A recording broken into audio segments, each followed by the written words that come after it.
Hello, everybody, and thank you so much for joining us this evening. I'm honored to share space with you all on this really important topic.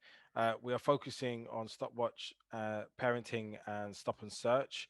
And as mentioned, it's a part of the Raw Summit on rights and well-being.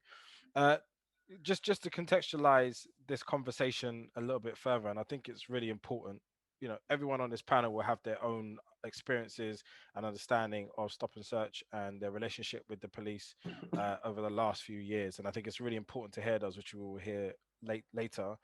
But one of the things that has happened in very recent terms, I think this is actually on Monday, this happened, is a schoolboy who was allegedly choked by a Metropolitan Police officer during a stop and search in South London. His name is Benjamin Olajive. I hope I said that correctly and honored him properly. He's 13 and he was on his way to a McDonald's last week, Tuesday. So that was just about a week, just over a week ago, where he was swarmed by police responding to a report of a black person with a knife, and he was identified as the suspect on CCTV. Shocking videos sent show five police officers putting Benjamin, who has ADHD and PTSD, in handcuffs while they searched his clothes and backpack for a weapon. Pictures also show Benjamin's bloodied school shirt from where his wrists were shackled. They also reveal Benjamin was left with a badly swollen eye following the incident. In the distressing footage, uh, Benjamin screams for help, drawing attention to people on the streets who gathered around him to support him, and everyone was yelling at the police officers, "Did you actually find a knife?" So dozens of people then surrounded, which created more of a scene, but they kept a really strong hold of Benjamin regardless. And so he also tried to they believed that he tried to get away from officers and said that he was handcuffed in order to allow a search to be carried out. They also claimed that he kicked a police car a number of times, causing dents, and was arrested on suspicion of causing criminal damage. So, according to witnesses, the stop and search lasted 45 minutes before Benjamin was put in a van and taken to Brixton Police Station. Police have said the item someone reported as what they believed to be a knife was actually an afro comb. His mother, his mother is now accusing the Met of using excessive force against her child. She claims he was manhandled, strangled, and scratched during the struggle, and the officers did not take his special needs into account. The mother from Croydon was waiting on the 109 bus so Benjamin was waiting on the 109 bus where he was speaking on the phone, and he told me that he was going to McDonald's. Then five officers rushed to him. And there's also lots of pictures and videos of him being restrained and swarmed around by the five police officers, but also people watching and trying to make sure the stop is right. So I think the context is that this is a very real and visceral challenge that's in our communities, and it's been persisting for as long as I've known. I was raised in the 90s, early 2000s, and it was a common occurrence. I still have remnants of that when I'm engaging with police today. But also, my uncles all had their own relationship with the police in a very similar sense. I think it was slightly more violent then, to my knowledge. It was more of a common occurrence that boys would get picked off the street and beaten. That they were raised in Hackney and Lewisham, respectively. And so we've now gone through three generations of this relationship. And so we have a panel with us today, and I allowed them all to introduce themselves one by one. We have a panel with us today to help us drive this conversation. What I also want it to be, I do want it to be interactive. So please do at any point, either in the chat function, pose any questions that you have to me or to any particular contributor today, and we'll get them to kind of discuss and build out the conversation further. My view in terms of key things that I want to cover is, firstly, yes, we want to uncover what the experience is. We've heard one testimony that's happened last week, but we'd like to hear some of the other generational testimonies. But above and beyond that, we would like to hear what do we do about it, and you can talk about that from the perspective of your organizations, but also you as an individual. And I think it's really important to have actionable takeaways at the end. So please use the chat function. If we can start going through the panelists, we'll start with Dwaine, please. Thank you. No pressure. Me first. Yeah, so I'm Dwaine from Black British Parent, a husband and wife kind of team, and we've just got a platform where we discuss issues pertaining to our community and just the general issues that we face as Black British people, parents especially. navigating and living in the UK. Thank you. And next up, we have Deji. Thanks very much, Marvyn. Thank you for the opportunity to be here. My name is Deji Adeoshun. I'm an active member of Father to Father. Father to Father basically sounds like the name. It's a group of fathers who have come together wanting to really provide support, be a role model, and just be ever present for some of our young Black men. And so we're particularly focused on engaging young Black boys in school, supporting with educational programs and extended activities outside of school. And it's all about identity, it's all about self-empowerment, it's all about increasing their social capital and economic well-being. So that's kind of the work, and yeah, really delighted to be here tonight and in this discussion. So thank you. Amazing. Andre? Hi guys. Hi Marvyn. My name's Andre. So I run an organization, a community organization called Stand Up Black Dads. When starting this, I realized that there was a big stereotype against Black dads not being around, and there was a lot of negative stereotypes. So what my organization does is educates, empower, and tries to change that stereotype.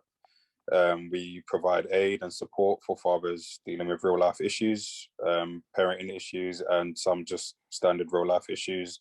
We also hold annual events, which helps to bring some of these issues and topics together.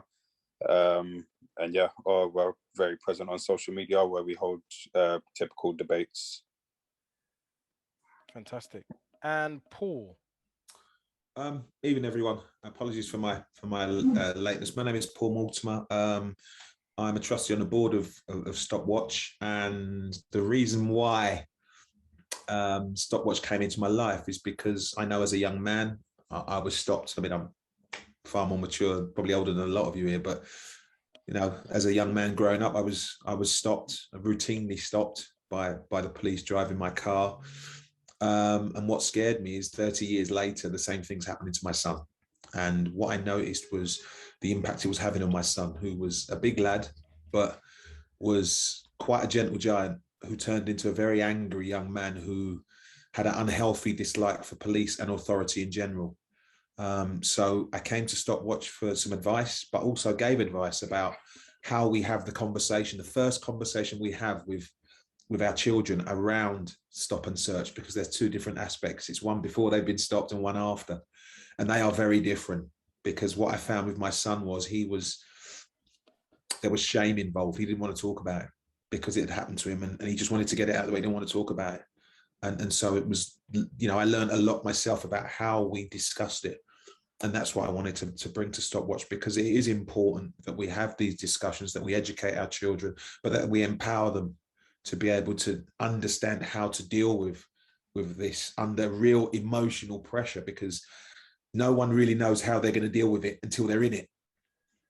And that often depends on what type of day you've had as well. So, you know, being able to support my son, I know, and his friends, and being able to help with education, that's dear to my heart. Thank you, Paul. I really appreciate that testimony. Really powerful. And we've also got Shanna as well. Hi, I'm Shanna, and I also work for Stopwatch. And yeah, this is a very important part of our rights and wellbeing event, because as Marvyn quite rightly pointed out in the beginning of this, you know, it's our young Black boys that suffer from stop and search and the effects of stop and search. So this is an important conversation. So I'm very happy to also be part of this panel as well. Amazing. I feel like we should have told everyone how old our children were, because I think that also gives context. How old are yours, Shanna?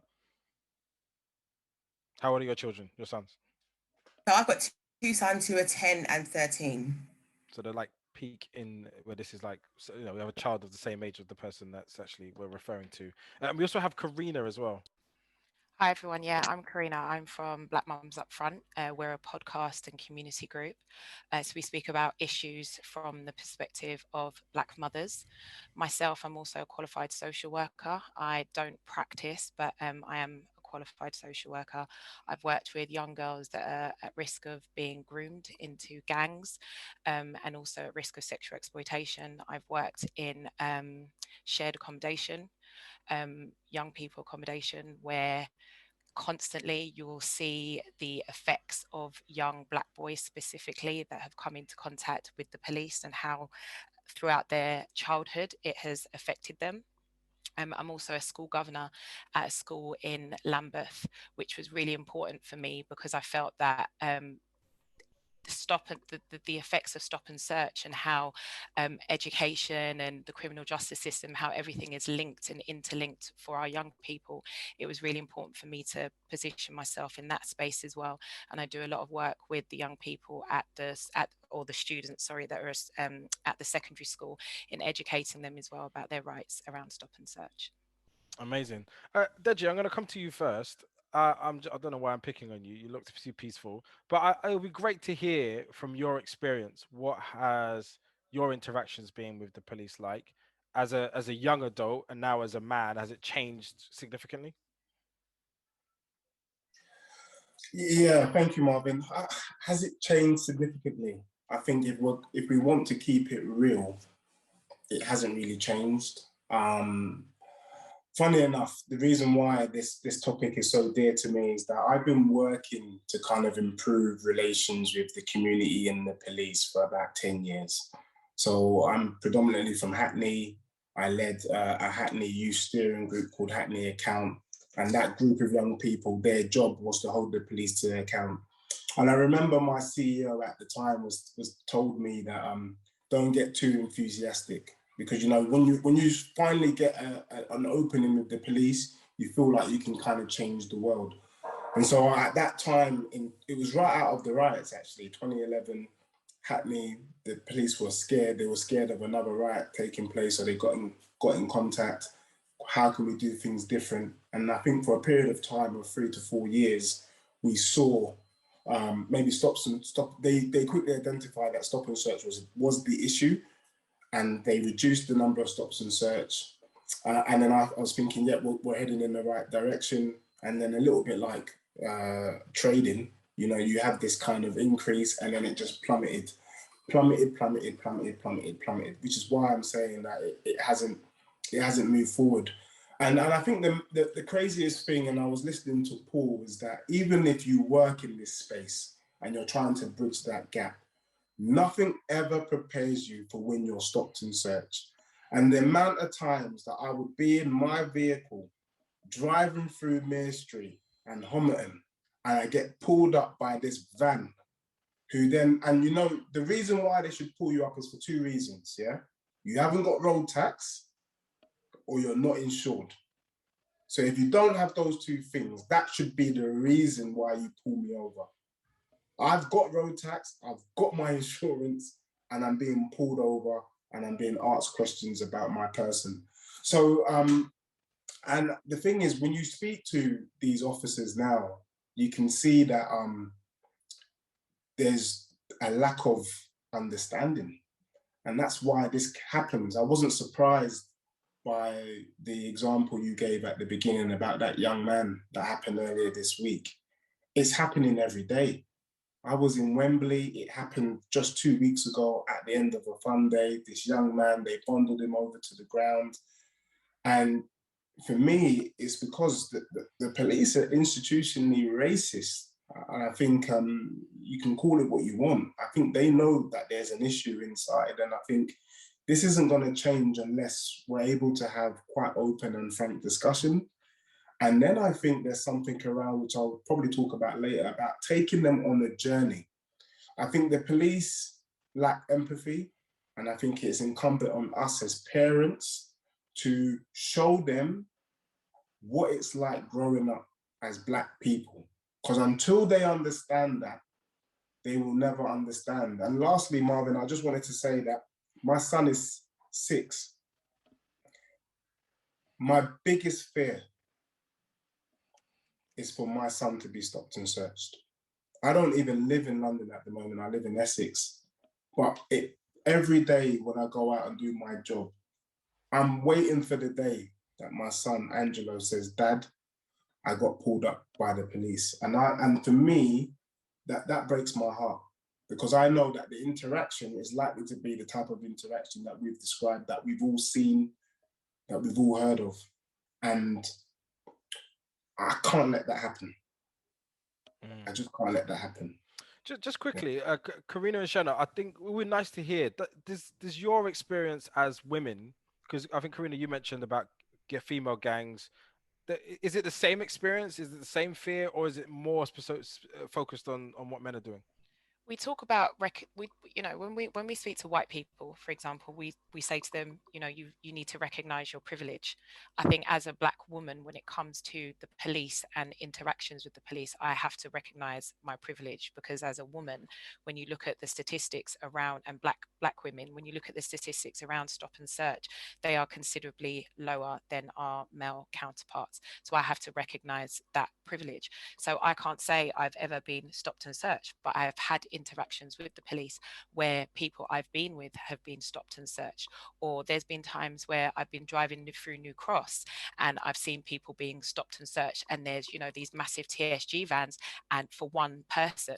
And I will be that person that stops and says, is that really absolutely necessary that you need 10 police officers for one young boy? Like, what do you think he's going to do? I remember there was a time that I was sat in the nail shop and there was this massive commotion going on outside, and there were literally 8 police officers trying to arrest a young man because they said that he was resisting a search. Now, of course you're going to resist a search, because I was able to calm the young man down and say to him, okay, do you know your rights? No. Did they tell you what they were stopping you for, what they were searching you for? Did they tell you what the grounds were to search you? Did they say what their name was and what police station they were from? No, they didn't do all of that. So of course straight away you're going to get irate and you're going to be like, why are you trying to stop me? And I remember as they were arresting him, I remember taking his number and they were telling me, you know, get back, you don't know him, it's got nothing to do with you. I remember taking his number and I said to him, like, what's your mum's name? I'm going to call her.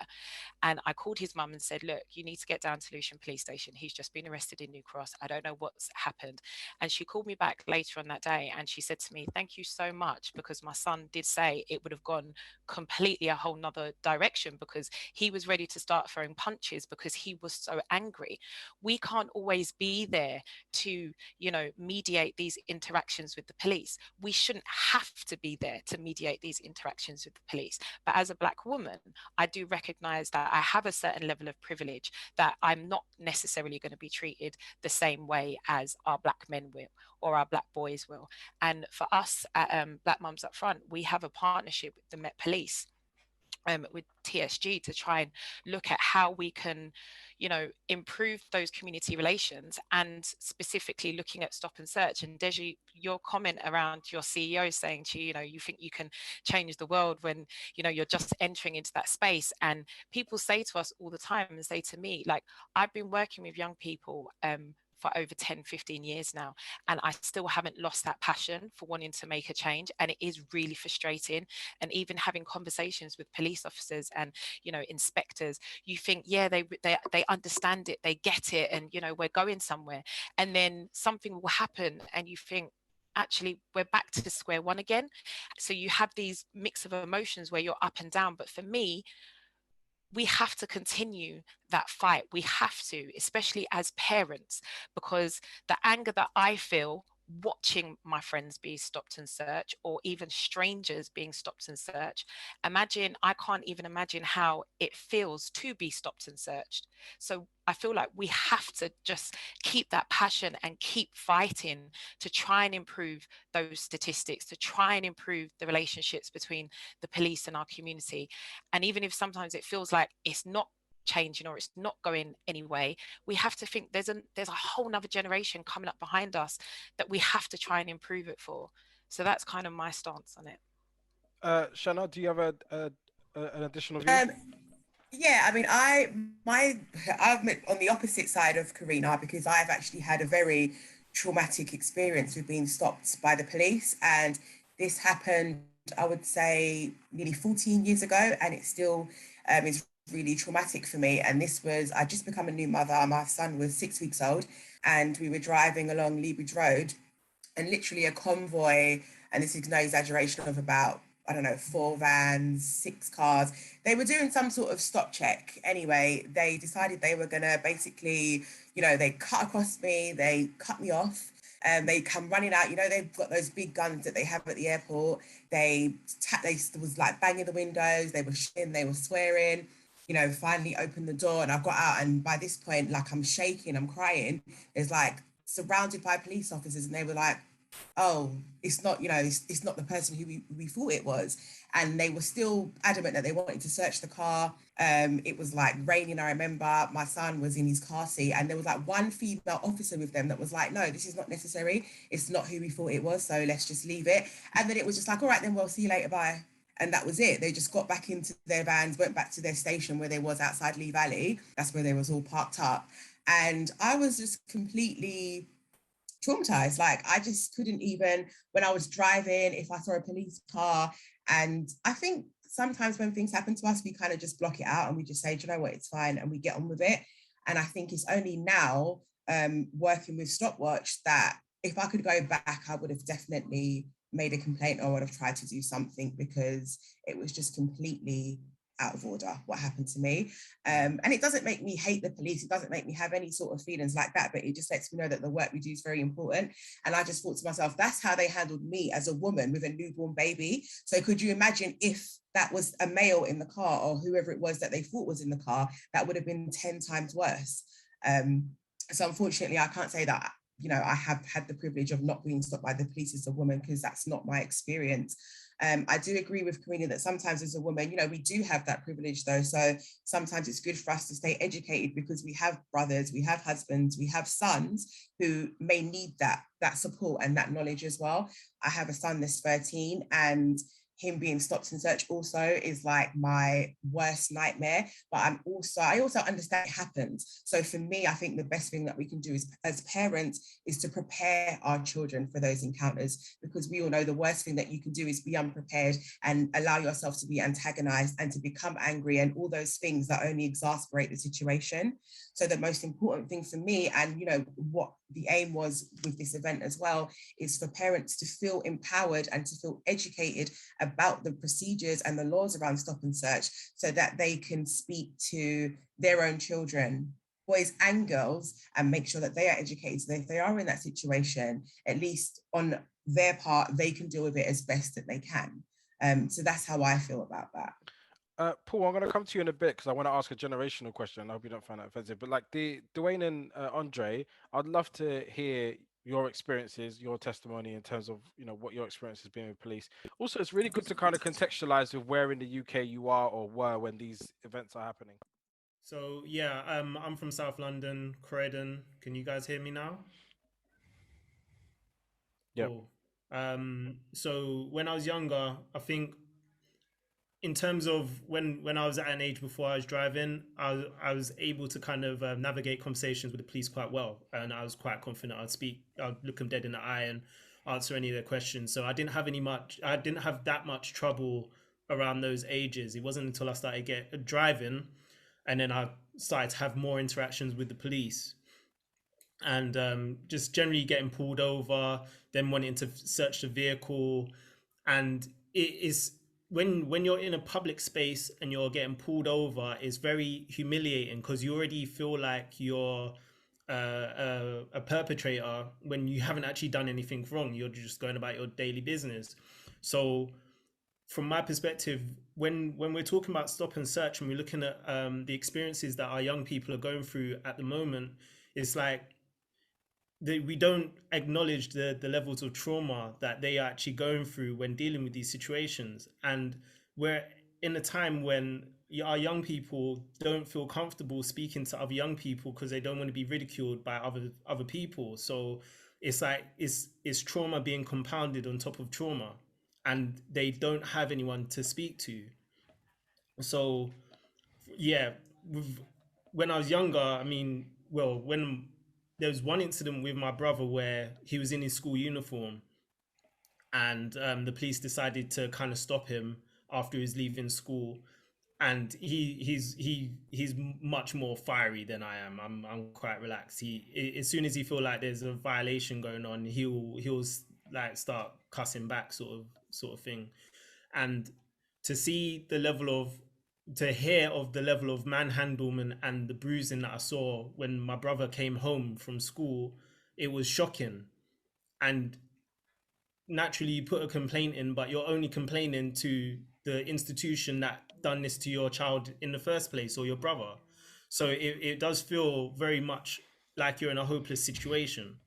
Interesting. So for me, my perspective, again, well, with regards to what Carina was saying in terms of there being a level of privilege for being a female, even that doesn't necessarily ring true. There was an incident that happened within the last week where a woman intervened, trying to defend some boys that were being mistreated in West End, and the police ended up shoving her against the car and manhandling her as well. And she's actually traumatized from the situation. And it's the levels of I've had the opportunity to work with an organization that was dealing with children from that at risk of committing crime. And when I was in that space dealing with the young men, I looked at them and I could see, oh, that reminds me of my brethren that I used to hang around with when I was 18, or that reminds me of a guy that I used to go to college with. Whereas when you're dealing with when our young people are dealing with the police don't see it through the same lens. They just see a black person. And whereas if they were dealing with their own, they would have that relatability. They would give them that time. They wouldn't be that much of a threat. They wouldn't be as aggressive as they are when they're dealing with our children. And again, someone else mentioned with regards to if they see a situation happening on the side of the road, we've moved away from London, but we frequently come to London, and anytime we see someone getting stopped and searched, guaranteed 99% of the time it is someone that looks like us. And you have to question why are we in a situation where we're never seeing anyone other than black people being stopped and searched, or perhaps Asian, but predominantly black. And we are the type of family that if we see a young man being stopped and searched, we'll pull the car over. My wife will get her phone out, start recording, and we'll make sure that there is due process, and that they're not harassing the young man unnecessarily. I hear you. So, Andre, what's your thoughts? It's crazy because listening to the last panelists, who's all of them that's spoken before, is crazy, because especially what Shayna said about trauma and blocking it out as people definitely resonates. My interaction with Stop and Search has only changed growing. The older I've got, has been the less interaction with police, but the behavior and the times that there is that interaction definitely hasn't changed over the years. So I grew up originally from Brixton. So being a teen in Brixton, not to say it was every day, but it was a very regular occurrence to be stopped and searched. It could be in tube stations on the way back from school. It could be walking down the road, going chicken shop. It could be going from my house to somebody else's house. It was very, very regular. Yeah, it's been flooding back with the more information I'm getting from you guys. So I completely understand where Shayna says you just block it out. And the trauma is real. The trauma is very real. What Carina was saying, where how women don't feel it as much as men do, I mean, based on what you see on an everyday occurrence, and probably what we see on footage and videos, is it is more males that suffer from the discrimination, but I have been a witness to see females suffering from it too. I've even got footage on my phone of where, because now exactly what Dwaine just said, every encounter that I see, especially when it comes to my own, I try to make sure I'm getting badge numbers, I'm filming, I'm getting audio, and whatever's necessary.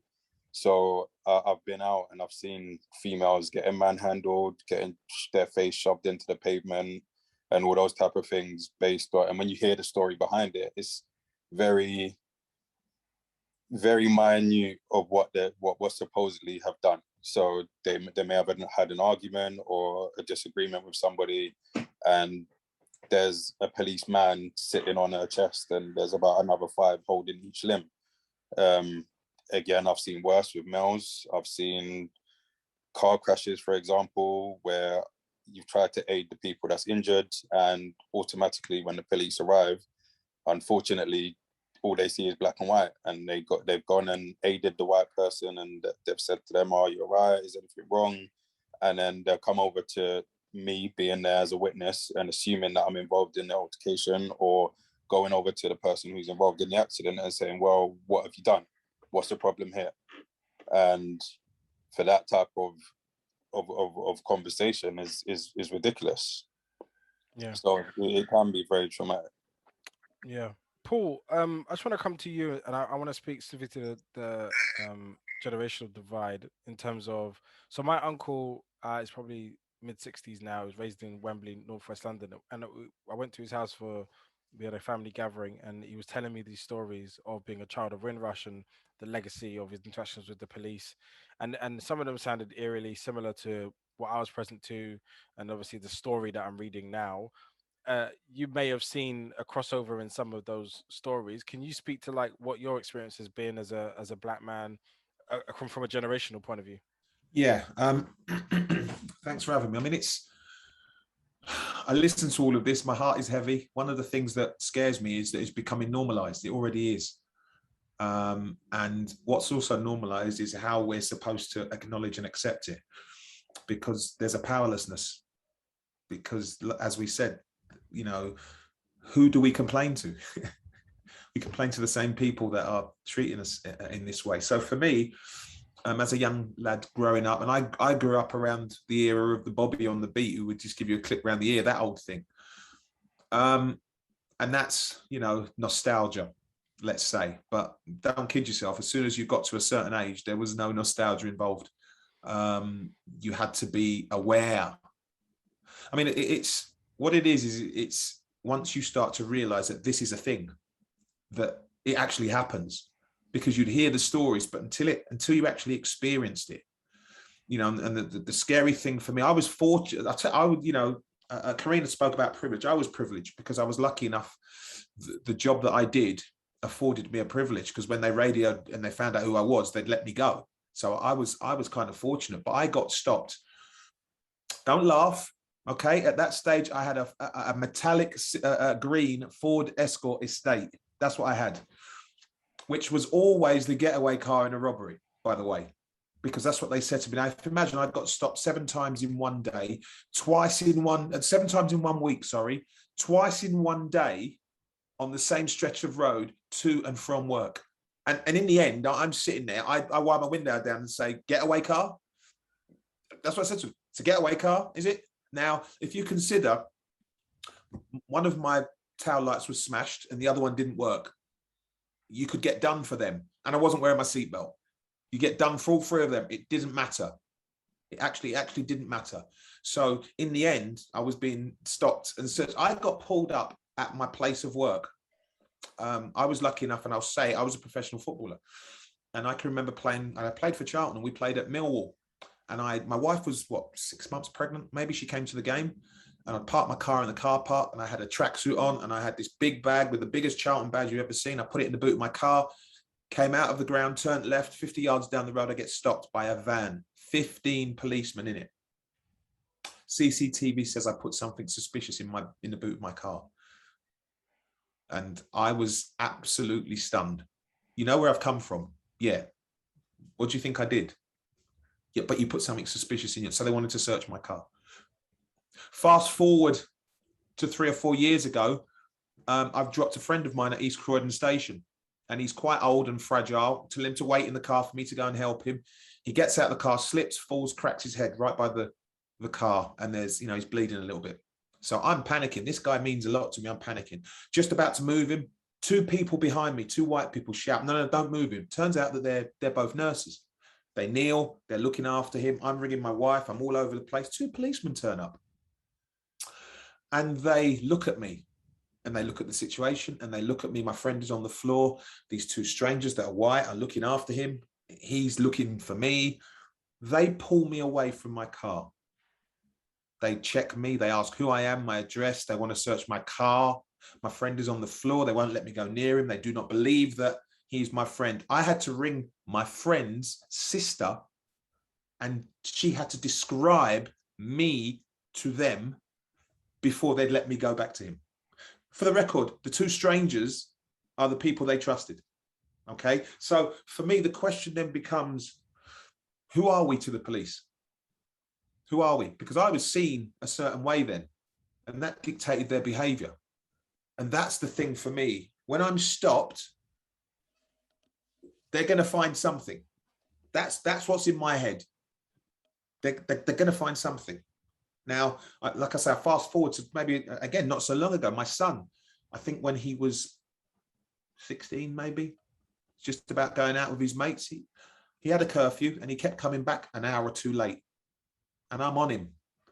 And it wasn't for about a month till he said to me, Dad, I'm getting stopped. I'm getting stopped and I'm getting searched. I'm getting stopped all the time. And if I was to say to you, he got stopped once with his group of mates and they're all white, and he got pulled to one side and the policeman said to his white mates, what are you doing with him?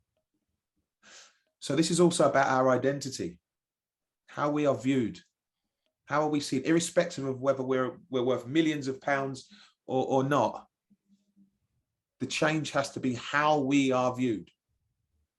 If we can't educate people or police to not see us as criminals or dangerous or about to commit a crime, because that's how we are seen.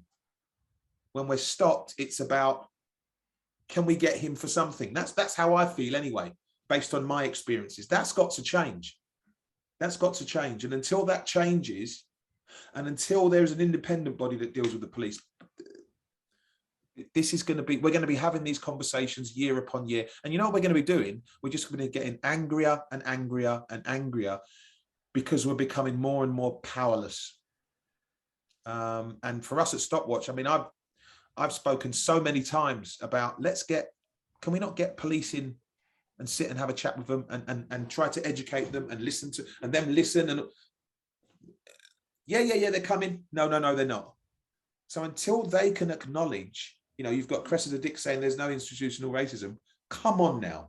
If the top boss is saying that, that gives everyone else reason to believe, well, no, it's not. You know, and we all know it is. So until those things change, until we can make change there on the street, it's going to be very, very difficult because the police are empowered by their leadership. And until we can challenge that, you know, it's a problem. Yeah. The IPC, the keyword, the I, is independent. Is that not an independent? Well, in that case, I think independent means something completely different from what I know. Because why are we all here? We are all here because we know, you know, to quote to quote Mick Jagger, we're not getting satisfaction. That's why we're here, because we rely on the independent, but they're not independent, because every single one of us has more than one story about, you know, what we, you know, how it's impacted on our lives. I mean, like I say, for my son, impacted hugely on his life. It really did. It impacted him at school. And even now, if I ask him to go and do stuff, he might get a little bit, and he was never like that. And that's what we've got to recognize is the trauma. We spoke about the racial trauma. The trauma is long-standing. I mean, I'm fortunate. I'm a therapist, so I understand it. The trauma is long-standing. And until we can support our young, empower them, educate them, make them aware, you know, vigilant. But even that's a sad thing, because now we're driving our cars and we have to be vigilant. And what used to happen for me was when a police car used to go by, I would stiffen up. I literally would. I'd be a bit tense because, and I've had police following me, and I'm thinking, and now I'm thinking, have I done anything? Did I speed? That's what it did to me. That can't be right. Deborah, you've had your hand up. You're on mute, sorry. Thank you. I know I'm not supposed to be speaking, so I've just got a couple of questions, really. And I heard Paul say, thank you for that, Paul. I heard Paul say we need to empower, educate, make aware, and be vigilant. But I want to ask the broader question of how do we do that? So when we have to have the conversation with our sons and our daughters, unfortunately. So what is the content of that conversation? What do we say? When we're supporting our children, What does that support look like? Who can we rely on to offer the help, guidance that leads to empowerment, education, making aware and being vigilant? Who is there to make that happen? So my broader question, because I'm in Leicester and it sounds like London, the same situation, black boys police is very, very much the same. So my broader question is, for us as parents, what is the content of the conversation we need to have with our children? How do we prepare our children for their interactions with the police? Who is there available to help and support?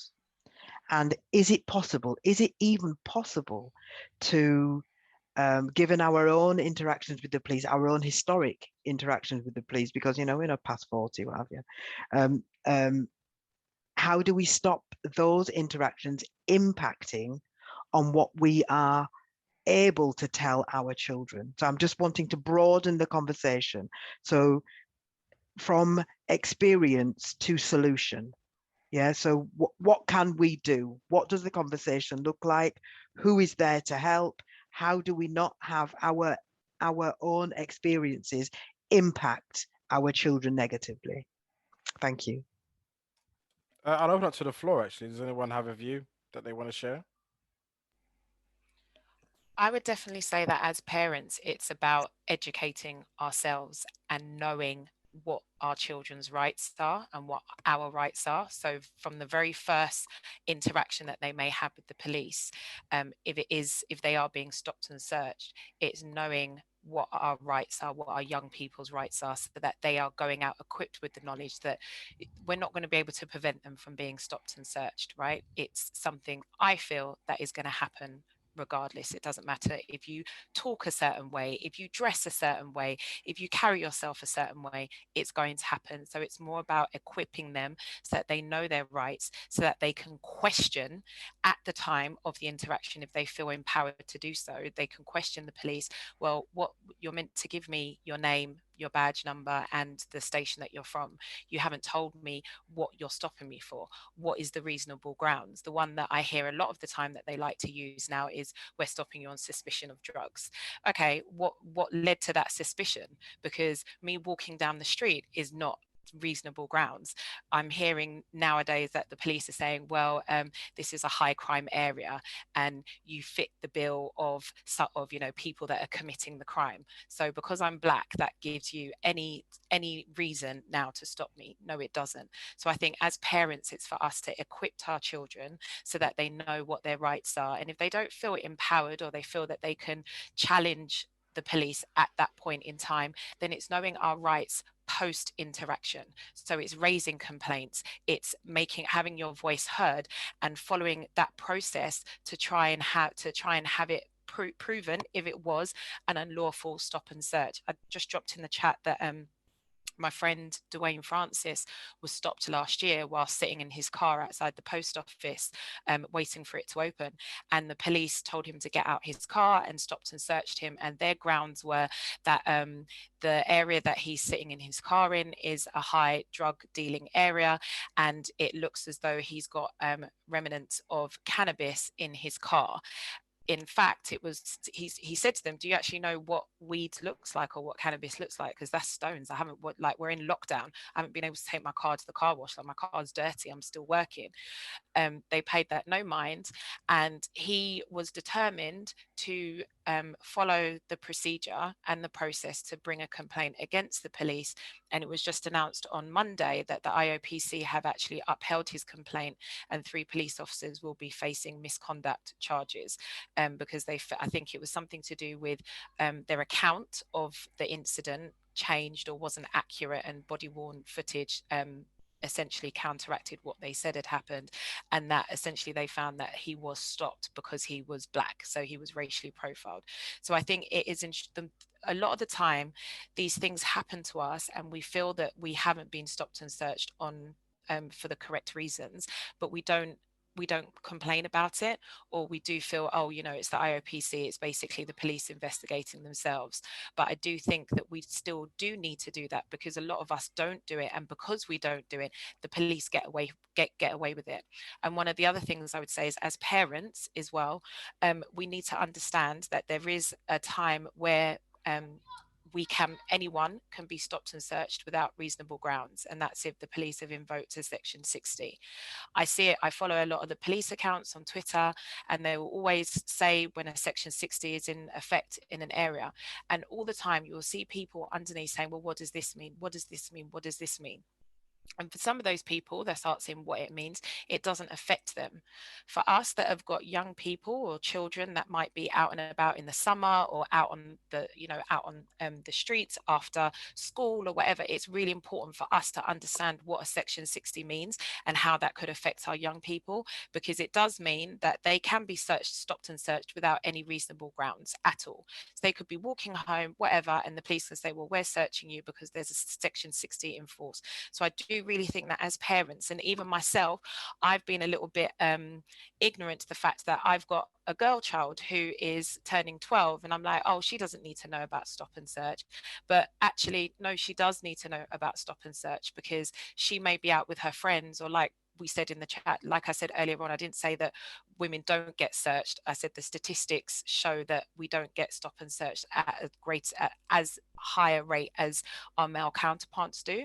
So for me, it's about educating my daughter as well, because I don't know what circumstance she may be in, that she might need to know her rights, or she might need to know her rights on behalf of someone else. So I think sometimes as parents, it's just making sure that we know exactly what our rights are and passing that on to our children, so that they know what it is, and allowing them to use their voice, and allowing us to use our voice by making those complaints and calling out nonsense and unfairness when we see it. Amazing. Can I just quickly go to, we got quite a lot of hands raised. So what I want to do is be a bit more open and inclusive, but I'm going to quickly just go through the panel responses first. Can we, Andre? I really think Carina explained that very, very well. So I'm not going to repeat what she said, because she said it greatly. What I will say is that I feel, in answer to the lady's question, is that agreed, as Carina said, it is a conversation that we need to have as parents, and we are the ones that need to take responsibility for that, because it's not going to change overnight. And as others have mentioned before, the people who are complaining too are the people that's causing the harm in the first place. Another reason why I would say to have a conversation is because you don't want to necessarily give a biased view to how you feel. So for a classic example of what I'm trying to say is, I had a conversation with my daughter. She was 6 at the time when the George Floyd incident came out. And before this time, she was really, really interested in being a police officer. That was all she said. From she was 3 right up to 6, she just wanted to be a police officer. And that was her views. And I remember hearing one of the news reports on the radio when we was driving in the car to explain what happened to George Floyd. And she just turned and looked at me. She said, "Dad, that's a police person though. That's not true. That's not true, is it, Dad?" And we actually had to have a conversation about it. And it wasn't a conversation to say, this is what they done and this is what they're like. But I had to explain to her at 6 years old what racism is. Sometimes this is what is faced. It doesn't mean that's everybody. It's just a case of, this is what happened in this situation, and we've had conversations since. But yeah, that's my take on it. Dwaine, do you have a view you want to share? Yeah. Sorry, Paul mentioned something earlier in terms of us entering into the spaces with police and educating them on what it's like to be a Black person. The difficulty is, I know Sace Holmes has gone into talks and had training sessions with police officers. I feel like in that approach, we potentially are giving them more opportunity to be oppressive towards us, but in a more covert way as such, so they can cover themselves and their bases as to they're still victimizing us, but they're doing it in a smarter way so they don't get caught out. So that's my one concern about us having these conversations with them in terms of equality and showing us our humanity as Black people. We we shouldn't even have to go down that route. But yeah, again, with what Carina was saying, I know there's a lot of people that are saying we don't know what Section 60 is. I think we should be at a stage where if we hear something that we don't know, we should be making notes as to do research at a later stage and taking responsibility and ownership for our own education to a certain degree on what we don't know. I'm trying not to be disrespectful to anyone that's in, because obviously everything's open to discussion and this is what the platform's for. But again, go on YouTube and do your own research on Section 60. It is pretty much the new sus laws of what our parents or grandparents were going through back in the 80s. And again, I do agree with a lot of what everyone's saying in terms of us having conversations with our children. But in order for us to have the conversations with our children and it to actually be heard and not land on deaf ears, we have to make sure that we have the adequate relationships with our children and open dialogue and conversations generally about all different topics, not just dealing with the police. So from our perspective is our healing comes before your comfort. So sometimes that might be a situation where you turn around to your child and you say, I don't actually know all the answers. I don't have all the answers. And you go and do research together and you go on that journey together. Because more often than not, these are children that are in a situation where they don't feel like they have anyone to speak to. And the first port of call should be you can speak to your parents. But if, for example, you're a parent where you're working shift work and you're not necessarily there for your children as much as you can, you have to make that time, even if it's a weekend or what have you, to make sure that you've got a relationship with your child that they can come and speak to you about anything. Amazing. So I'll go to Deji, then I want to go to George afterwards. Thank you. Look, I'll be quick. I agree with all the comments from my learned friends. Having done this myself personally, I think just to add over and above what Carina and colleagues have said, is that each borough has a community monitoring group. Hackney has Hackney Account. I've just set up one and we have one in Brent. Be involved in the community monitoring group because they've got direct access to the police. One thing I teach the young people that I work with, know who you're dealing with. To know who you're dealing with, you need to be sat around the table. Community monitoring groups every month are sat around the table having conversations with the police. If you're not sat around the table having conversations with the police, guess what? Nothing changes. And the reason why I feel so passionate, it's not about, I always think about what is going to happen to my brother or sister on the street. But the other thing that also concerns me is that the conversation is always about us. We know that the problem isn't us. The problem is also the police. So what I also say is that there are two types of training. Obviously, there's the know your rights. And then there's something that I call racial identity that we do at Father to Father that looks at the journey of what it's like growing up as a Black man or a Black woman. We look at double consciousness, we look at post-traumatic slave syndrome. That needs to be taught to our kids so that they're empowered and that they know who they are. But equally, that training is done with the police. And if you're in a community monitoring group, I don't call it a training because the police, you can't train someone out of racism. What I say to the police is we're going to take your officers on a journey. And I've had experience where officers have sat in a room, they've looked at the experiences of what we've taken them through in that workshop, and they've said, you know what, Dej, it's made me think twice. That's all we can do. Make them think, make them have questioned themselves before they go out. So I hear what colleagues have said, but I think via the vehicle of the community monitoring groups, your children from when they're 12, 13, some boroughs have young people's monitoring groups. Let's get them involved. Let's get them having conversation. Because when you do that, that's how they get the empowerment. But also we need the police in the community. They need to understand. How many times have you heard that most of the officers that are coming in doing the policing, they're from Cambridge, they're from Kent, they're not from the areas that they serve. So what you do is build a relationship with your local establishment, build a relationship with them, and we have an agreement. The agreement I had in Brent this summer is let us police our own area. You know, let's try and bridge that gap. And then you can see it's never going to be honky-dory, but what we want is mutual respect. And I think that's what we can aim for, and I believe we can get it. Amazing. If anyone has more information on joining local mentoring groups, can you post it in the chat as well? It sounds like something that's a proactive step. I do want to try and pull out the proactive measures. So I think it's good that Carina doubled down on the section 60, gave more of an explanation. And then there's a link as well for more in depth. I think all of that is really useful for us all to be collecting. I'd also just think it's important that we keep the conversation between us going as well, and sharing our own social channels so we can stay interconnected in our pursuit of what it is that we're doing here. So feel free to post your social channels, your websites, links to the things that you do in the chat also. Can we just go to George if you're still with us?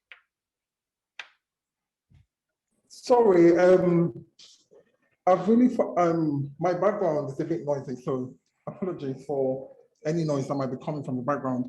But I wanted to share my experience because I'm currently in the process of having to take the Metropolitan Police to court for racially profiling me at Brixton Station back in 2019. And it's been a very traumatic experience to continue to live with.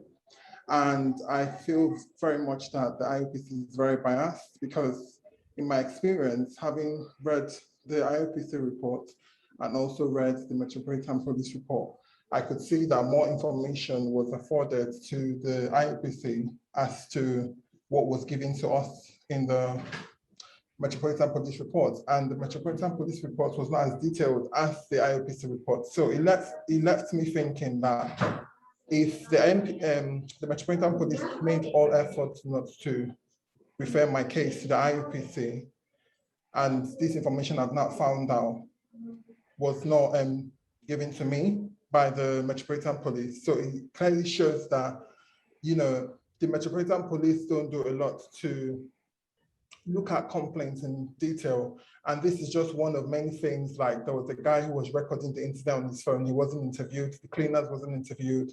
The staff at the station wasn't interviewed. And the pace which they used on me, which was I think is the section 20, when they set you for suspicion of carrying a weapon, they came to me very aggressively, used a taser from my back. They didn't even read me the instructions, nothing. And this was a very public place. And they finished everything. They didn't see anything on me, which was nice, which were they looking for.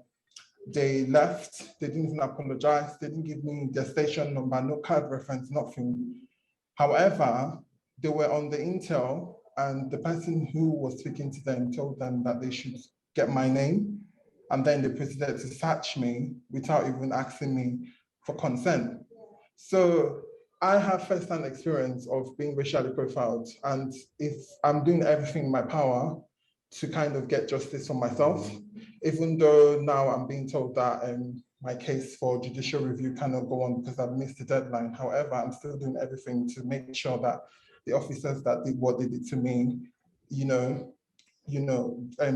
disciplinary action is taken against them. So if anyone has got any advice or any resources that would be useful to help me, I'll be really grateful for that. But I've really found being on here very useful, because most of the things that are being said, this is my lived experience, and I never asked for it. I was just standing by the station waiting for my train to come to the platform for me to go to my destination. Then this happened.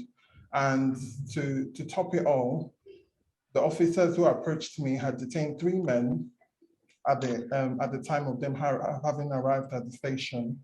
And one person came down to the platform, and since they couldn't find that person, hence why they approached me.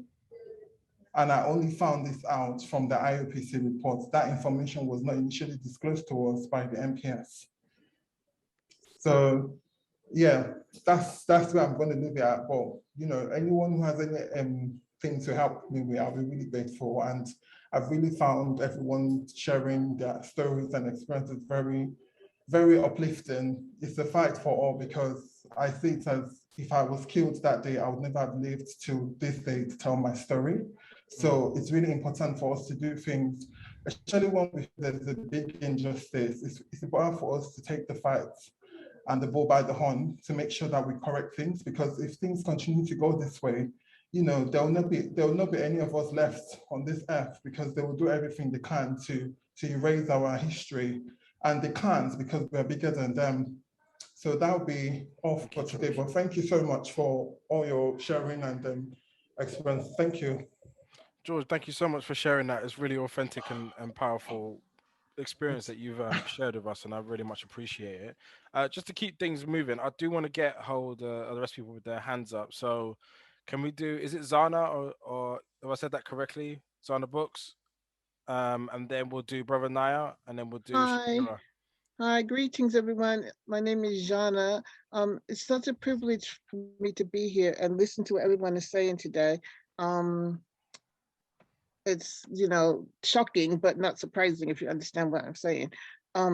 I hold the annual blogging carnival for nonviolence, and I am really passionate about serving my community. I'm an African American, but I've lived in London for most of my life. And I can remember incidents from when I was in my early 20s, before I even came to London, that a young guy I had been at school with came to London on holiday and he got arrested on sus. Right, so that was like the early 80s. So this is just the same story over and over again. It's just different versions of the same story, and I find it upsetting. But what I like to concentrate on are solutions. I'm sure we all are here because we want to be solution focused. And I'm very, very passionate about nonviolent communication because it can actually change things. It can actually change situations. One person can actually make a difference. And if you don't know much about nonviolent communication in VC, I'm going to ask you to please not bring your preconceptions, because it's probably very different from what some people mean when they say nonviolence. I'm not talking about passive resistance. I'm not talking about that at all. I'm talking There's about a framework for it, isn't changing it? There's a things. framework about how you own accountability and communicate. Do you have it to mind? If not, we can try and get it posted in the links for people to reference. Oh, you want to know the framework? Well, I think it's important for us all to. I use it and I know it myself as well. So yeah, cool. I mean, I'm just passionate about it because I've seen the effect that it can have. And you can go to my my page on Facebook, which is the Blogging Carnival for Nonviolence. But the framework of nonviolent communication, there's 4 parts. So there's observation, feeling, need, and request. I can't go into it right now because you have to go into it in quite a bit of depth. But I've seen how much it's changed me as a person. I've seen how much it's changed certain situations, and it's amazing. And it's based on empathy, and it's empathy for self and others. It's not just empathy for the other person, it's empathy for self and others. And it's incredibly powerful. So I want to encourage you to look into this more. If you contact me on Facebook, the Blogging Carnival for Nonviolence, I'm happy to give you more information. I blogged about this a lot because we know these incidents are happening, you know, all the time. And the deaths in police custody are just the tip of the iceberg. We know this, right? It's a question of what we can do about it. And there's different things we can employ. And I love the fact that so many people on this call are involved with activism and making complaints. And I think making complaints is really, really important. And I also think we can change the script. So that's what I'm interested in. I'm particularly interested in working with parents. So if you want to work with me, if you have questions and you want more information, anything like that, please contact me. Thank you. I just want to quickly go to Brother Nia. Nice to meet you, King. I'm a person who ideal solutions. We have the right to complain, but the number one issue is how we treat ourselves. Now, one brother said his biggest fear is his having a knock on the door saying that his son's been stopped and searched. My biggest fear is having a knock on the door saying how my son's been stabbed and shot by somebody who wasn't stopped and searched. The biggest problem in our community is our own children disrespecting, killing and stabbing our own children. And until that is dealt with by us, they will continue to stop and search. Because the level of violence, domestic violence, street violence in our community by our own children is through the roof. And we have to deal with that. Number one has to be within us. And somebody said that, it's only black children, the black boys being stopped. No, it's not. You go to Glasgow, you go to Newcastle, go outside of London, go to areas where there's predominantly white people, it's bare white people getting stopped and searched. You go to, I live Edgware Road, it's all Arab gangs getting stopped and searched. So it's not just us, but it's when you get areas predominantly of black people, you will see a lot of black people being stopped and searched. And because we're not dealing with the issues in our own community, we are moaning and crying about the end result. We have to get, like, I agree with Paul Mortimer and Zana. We have to get involved with solutions and start supporting our children with housing, with jobs and teaching and feeding. We have to be the number ones for doing that, and we are not. We are relying on institutions that we constantly call racist to teach, to feed, to house and employ our children. And until that is dealt with by us, it will continue, because these organizations are not built for us. They're not designed to be supporting us and they're treating us like babies. Deal with our own issues in-house, number one. You know, and it's got to the point where we are numb to the level of violence in our own community, the level of domestic abuse and disrespect in our community. We're numb to it. We're so quick to share a gang fight and a gang shooting, but we're not so quick to share a link to an organization dealing with youth violence, an organization dealing with domestic violence. Make that go viral. And I've been in groups on Facebook. You know, there's a group called Stop the Violence in Our Streets, or Stop the Police Arresting Our Children, and also there's a Stop and Search page on Facebook. All they do is report the gangs, the fight. They're posting up shootings and stabbings, and not a single person comes up with a solution.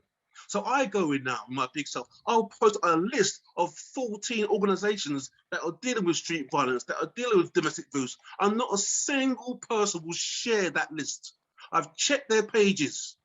They don't share solutions. They're too happy to moan and groan about drama. And we love drama way too much. And we constantly show the world how we disrespect ourselves.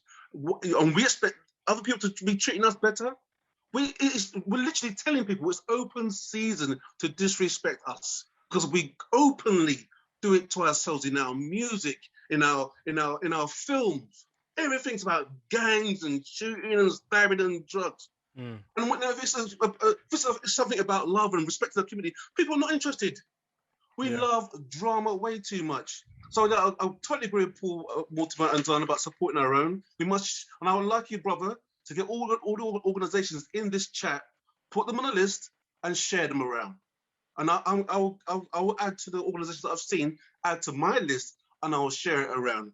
I'd like to see organizations having links to other organizations on their websites. I know organizations are always fighting for funding and literally competing with each other for funding, but we have to share each other's details to give parents ample opportunity to get the help in their local area. Let's see more collaboration between organizations, a lot more collaborations. We've got to be more so proactive in solutions, and it's not so much complaining all the time. We have the right to complain. We have a bigger right to deal with solutions. Sitting around a table with the police, it's a very good idea. We've been doing it since the 60s and 70s, but we have to continue doing it, because if we're not doing it, then it's for us to, it's our fault. So yes, we must continue sitting around the table with the police, and it does make a difference to some of the police. I know certain police who have joined knowing full well it's a racist institution. So I saw a couple of cops who used to chase me when they were on National Front. When I was that young in the school in the 70s, I used to get chased by National Front. I saw two from the police force. You know what I mean? It happens. They know full well they can go to a racist institution and behave in a racist way. So we have to combat that by what we do and with our organizations and build relationships. Absolutely King, great idea. we have But the number 17 one minutes, is and our own. Sorry, King, we have 17 minutes, and I want to make sure we get everybody else in and share space with everybody else. But thank you for your testimony. Anything else? I think, could you please share it in the chat? People are actually engaging with it and reading it and sharing it from there. So whatever you have, please share there. Thank you. Shakira, is it Shakira or Shakira? Apologies for the pronunciation. Might be differing. It's Shakira. Hi, Shakira. Thank you. Do you want to just share what your thoughts are? So I'll just share just a little bit about my experience with the police. This is when I was living in Birmingham. I think I was about 17 years old, and my mum was away at my grandma's house, and all I did was walk to Asda at probably like about 12 o'clock at night, maybe half 12, 1 o'clock the latest. And I was just going to a 24-hour Asda.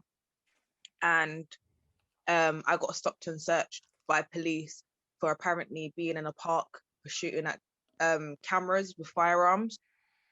So for me personally, as a woman, as a young woman, a young Black woman living in Birmingham at the time, around them times there, it was quite known for gun crime in that area, but I was quite new to the area myself. So for me, it was like, I've always kind of had a hatred for police at this point, because it's like, I'm just walking to the shop and I do this all the time.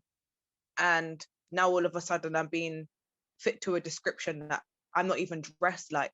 Do you get what I'm saying? Like, so that's basically my story. And I wish at the time I knew more about my rights and I knew more about the system, because that probably would have helped me in the long run. I probably wouldn't have felt like as intimidated as I was at the time than I am now, because I'm a bit more educated. And also I wanted to touch up on the point about facilitating to young people, and not only being able to facilitate through their parents, but being able to facilitate parents themselves so they can go to like classes and stuff, because not every parent out here knows about their rights. Do you get what I mean? So my job myself is I work for HCVS as a youth leader, and I'm part of the account group. And we're trying to create like a outreach team that also not only teaches just children, but teaches the community about their rights. So I think it's really important as well that as a collective, like even in this space here, if we try to organize something like that and get young people to actually stand up for our community as well, because I feel like even though this is like a carers group, I feel like it's very important for young people as well, like myself. I'm only 26. I feel like we have a voice as well for the community. So it would be nice to like see some of those kind of things there. I'm not sure what else I can say, but yeah. That's powerful.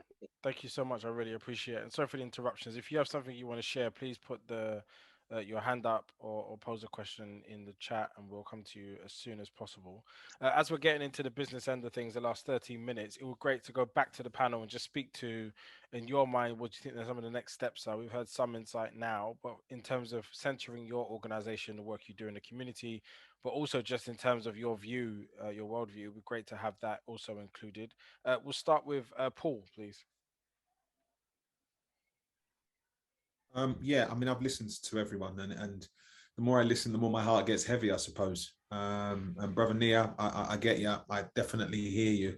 It is about us, because I think, you know, we have to recognize we have power, but that only comes from us feeding ourselves and looking after ourselves and educating ourselves and believing in ourselves. But I mean, from a personal point of view, this thing is real. I've got 3 grandsons, 13, 12 and 11. And 2 of them, they're all mixed heritage, but one literally looked white. And they've had the conversation, the 3 of them, well, what's going to happen when we walk along the street? They came to me because they knew what I did, and I had to talk to them about what they might face. And it wasn't easy, I've got to say. You see the look on their face, because none of them have experienced it, but they're asking me, what might they face? And I thought about my son actually sitting with them and talking about it. But I don't want, do I want them to be traumatized? No. Do I want them to be educated? Yes. But how do you have one without the other? Because in order to get them aware, you have to make them aware of what they're being aware about, if that makes sense, and the dangers out there. So, you know, education is key without a doubt. But as Nia said, you are quite right. The black on black violence, all of that stuff. And one thing I will say is, in terms of stop and search, that's been happening since before, let's say, this black on black violence. It's been there the whole time. This just makes it easier for the police to actually stop people in areas now because of what's happening. So we have to do more to house and feed and clothe ourselves. We have to do more. And I think it's something you said, Deji, as well. Allow us to police our own areas with the help and from the police, but you know, because we live in a society at the moment where the communities would rather keep quiet about the criminals within their community rather than actually talk to the police about them, because they don't trust the police.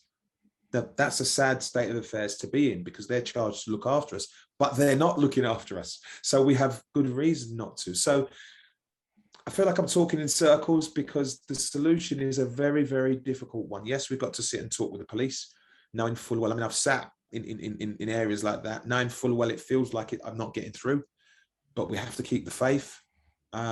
What I look at more than anything else is my 3 grandsons, and I want to do right by them. So I need to be as educated as I can, because it starts in your own household. That's where it starts.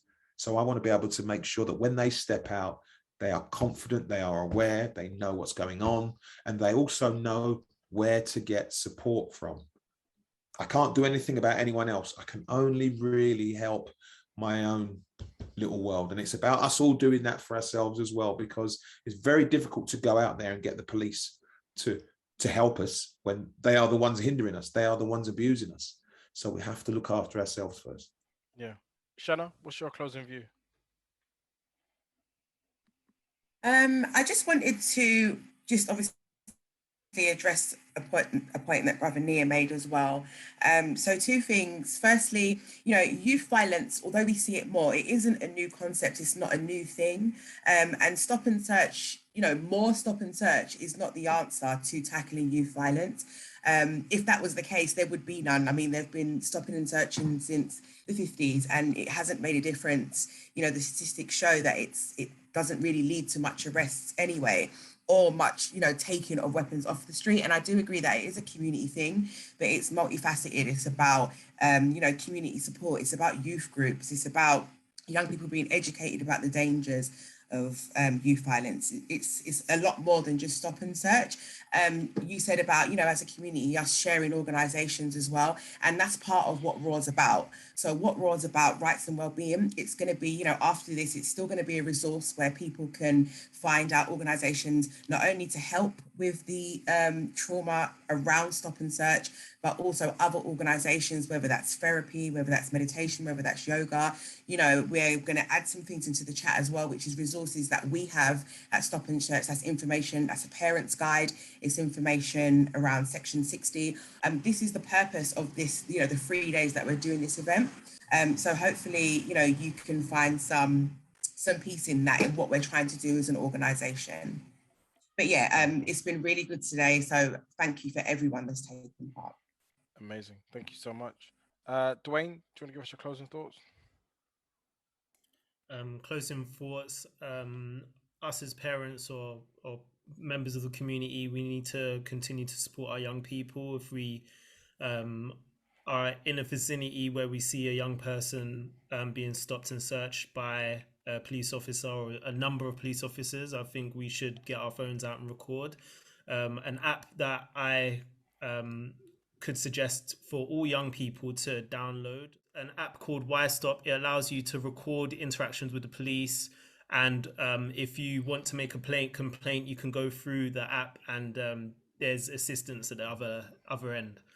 And just us as Black British Parent, we host study and discussion groups as parents or members of the Black community, and we also have a database of community organizations that assist our communities, basically. So if you want to be a part of that, you can get in touch with us via our website, blackbritishparent.co.uk, and we'll be happy to add community organizations to our database so that people that know us can utilize your services.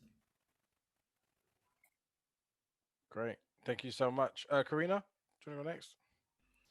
Yeah, I think just to echo what everyone else has said is I think we just need to collectively get involved and collaborate more with other groups and with other agencies. I think there is strength in numbers, and I think I think everyone, like someone else said, is everyone's battling for funding for their different organizations, and sometimes we're trying to do things in silo, but I think there is there is a lot of strength when we come together as organizations. So I think there should be more collaboration, more listening, and also more addressing the elephant in the room as well.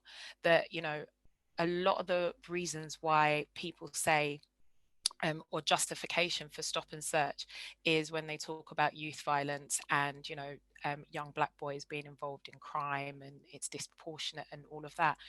If that is the case, let's have conversations about that and try and look at what we can do around youth violence and around our young men that are dying. And also, I think as well, as parents and as adults, we have to look at ourselves and how we are contributing to, I call it an endemic in terms of young Black men that are dying and being involved in gangs and stuff. So I think a lot of it is having open and honest conversations, addressing elephants in the room, and more collaboration as well with other organizations. And I think somebody put in the group about joining the police engagement panels. I was asked to join one of those panels a few months ago when they first started implementing them, and I'll be honest and say that I said I'm not going to join it, simply because I said I can come and sit down here and we can sit on the panel and give feedback. What then happens? So if I say, actually, this didn't look like a fair stop and this needs to be addressed, how is that going to be fed back, and what is the solution that is going to come from that feedback? So everyone is entitled to their own opinion. So I feel if you feel that it is beneficial and there's action, please do join those panels. Please do join the community engagement groups that across all of the boroughs, but also look at the solution, look at if something is working. If you don't think it's working, challenge it and use your voice. Fantastic. Andre and then Deji. Again, I'm not going to repeat what everyone's already said. I strongly agree in having those open and honest conversations with your children. I agree with Paul as well to say it does start at home, but I don't necessarily feel that's where it ends. It definitely is about the community as well, being a community organization. And just what I will take away from this is to do what Brother Nia has stated, to connect with more groups and organizations doing the same thing, and to try and promote as many of us that is trying to fight this fight together. Amazing. Deji? Yeah, thank you. Yeah, just going back and thank you to Brother Nia and colleagues again. Definitely about the community monitoring group is only as good as the person in charge. So if you've got a responsive borough commander, then it's great. If the person doesn't care, then it's rubbish. So just to bear that in mind and just be a bit realistic. I think there's something, Brother and I raised another conversation. I think we need this panel discussion about charities, organizations. I work for one, but being reliant on that system of funding is for me is a personal issue. How can we be more self-sustainable when we're not relying on these things? We talk about role modeling. Let's try to role model. Let's try to be ambitious as a community. Definitely let's link in and be more united. Part of that is because of the economics, you know, and that's the other conversation that we will have. But definitely, I think it's about empowering, talking about race, but also having that conversation about race, community, talk about everything in the room. I have that conversation with the police officers, with white people. Let's talk about the elephant in the room. Let's talk about race. Let's talk about the fact that I'm Black. Yes, let's talk about the fact that you're scared. You can be honest. You know, we can have that honest conversation, and let's start to facilitate those honest conversations in our areas where we live, and try and build that kind of that network. Because I don't believe this solution can just be solely solved by our community. Because even if we solve ourselves, you're still going to be stopped and searched. So there needs to be, it's something that everybody needs to be part of. And I think the key is we need to work together to find out what that is. But I think we start by having those conversations and then we take it from there. Amazing. Thank you so much for that testimony. I just want to thank all of the panel for being here and taking their time out on an evening. I'm late for like bedtime duty, so I'm gonna run off also. But I just want to also thank everybody for coming and joining and taking that passion and care to be here to have this conversation. I think often when we talk about like community, I'm a big believer in like multiple strategies for success, and it will take different approaches from different people in different places at different times to be able to solve challenges that are like this, because it is a very complex, multifaceted problem, and we aren't necessarily at a position socially, structurally, culturally to make those changes on our own, as mentioned. So I thank you for showing up. It means a lot, and it's great to hear some of the people's thoughts and considerations. I've been Marvyn Harrison from Dope Black Dads. You can find us at Dope Black Dads on any platform or dopeblackdads.com. And yeah, we'll continue this conversation. Hopefully, we'll be able to follow up with a part 2.